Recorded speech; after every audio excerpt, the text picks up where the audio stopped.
You know, what we're witnessing right now might just be the most sophisticated act of financial engineering of our time. Seriously, we're talking billions of dollars moving in circles, valuations that are just soaring into the stratosphere, and massive debts that seem to, well, vanish from the balance sheets. Back in 2008, it was all about mortgages. Today, it's all about GPUs. Okay, let's dive into this puzzle. At first glance, you can't help but feel like the whole system looks a little suspicious, right? The money flows in ways that are almost circular. It trades with the volatility of a bubble, and yet this is the exact system that's financing the entire AI revolution. It's what's allowing more entrepreneurs than ever before to get in the game and build the future. So that leads to the really big question. How does this massive, kind of confusing financial machine actually work? Let's follow the money and find out. Okay, so the first piece of our puzzle is what some people are calling AI's circular economy. When you really start to trace the biggest deals happening in the industry, you start to notice something kind of weird. The same handful of names just keep popping up over and over again, investing in each other and buying from each other. Okay, so just take a look at this. This web of deals is seriously tangled. It's not a straight line at all. For instance, Nvidia puts money into OpenAI. And what does OpenAI do? It turns right around and spends that cash on Nvidia's own chips. But then you see OpenAI also signing these huge cloud deals with companies like Oracle. Meanwhile, Nvidia itself invests and buys services from CoreWeave, which is a cloud provider that OpenAI also pays for access to, you guessed it, more Nvidia hardware. It's this self-reinforcing loop where the money just flows in a circle, with Nvidia sitting right there in the middle of it all. So, what's the upshot of all this?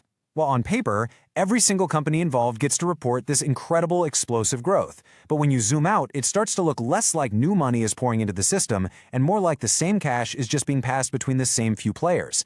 This doesn't just create the appearance of demand, it also hides the risk. And it does that using a very specific, very clever financial tool. And that brings us to the next layer of this whole mystery.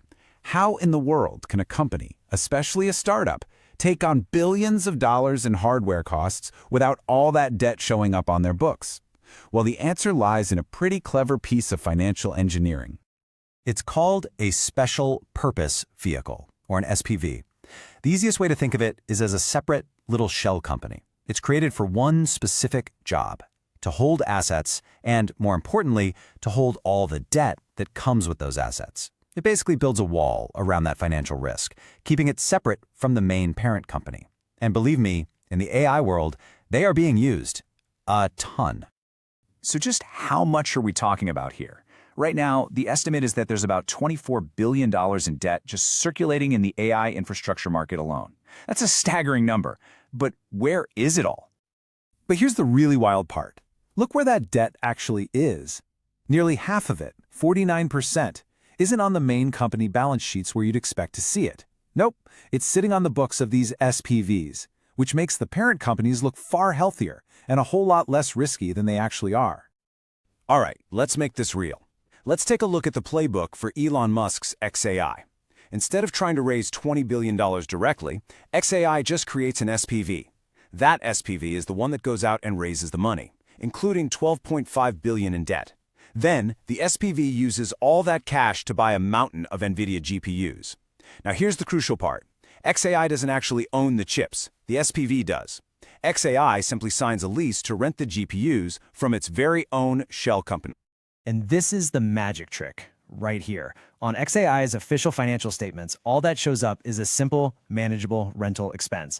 But off their books, sitting quietly with the SPV, is a colossal $12.5 billion debt. It's a financial sleight of hand that makes the company look incredibly lean while still having access to billions in hardware.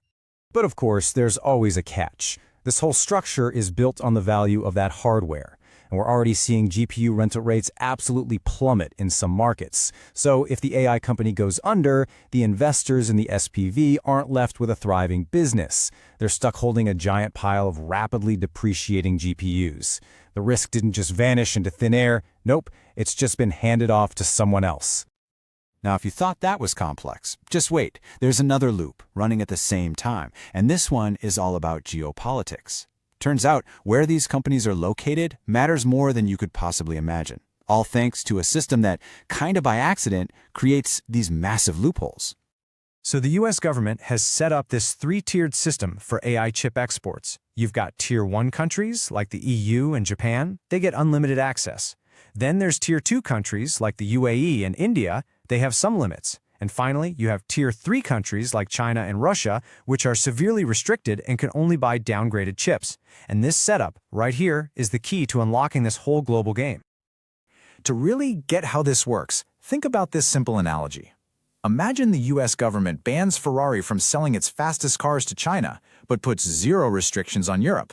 What's the first thing a clever entrepreneur would do? They'd set up a Ferrari rental company in, say, Germany, buy all the supercars they want, and then rent them out at a huge premium to customers in China. They're not breaking any laws, they're just using geography to their advantage. And that is exactly the playbook for companies like Nebius, which is based in the Netherlands. Because they're in a Tier 1 country, they can buy unlimited top-of-the-line Nvidia chips. Nvidia, in turn, invests in Nebius. Then Nebius takes those very same chips and sells access to their computing power through the cloud to customers in those restricted Tier 3 markets. So get this, Nvidia gets to double dip. It profits once from the initial chip sale and then again from its ownership stake in the company that's bypassing the very restrictions meant to limit its market. It's kind of genius. So let's recap. We have these circular financial deals, billions of dollars in hidden debt, and these clever global geopolitical workarounds all fueling this massive boom. And that brings us to the final trillion-dollar question. Is this whole thing a massive bubble that's about to pop? This quote really just cuts right to the heart of the paradox we're in. We are seeing a level of investment that is literally unprecedented in history. All of it chasing technology that, for the most part, hasn't actually proven it can generate sustainable profits yet. I mean, just look at this visual. On one side, you have this absolute mountain of capital being poured into enterprise AI, and on the other, you have this tiny, tiny little return on investment that companies are actually seeing, an average of just 6%. The gap between the hype and the reality, it's just massive. And the numbers? Well, they tell a pretty sobering story. A staggering 80% of companies say they've seen no significant financial impact from their AI investments. 95% of generative AI pilot projects never even make it into full production. And even the productivity gains from tools like coding assistants, while they're real, are turning out to be pretty small. The profitability just isn't there. Yet? So what's the final verdict here? Well, even though things feel extreme, the analysis suggests this isn't a 2008-style crisis waiting to happen. Why? Because it's not built on mortgages that can go to zero. It's built on actual hardware. So the more likely scenario seems to be a significant deflation, a balancing out of valuations and expectations, rather than a catastrophic, system-wide pop.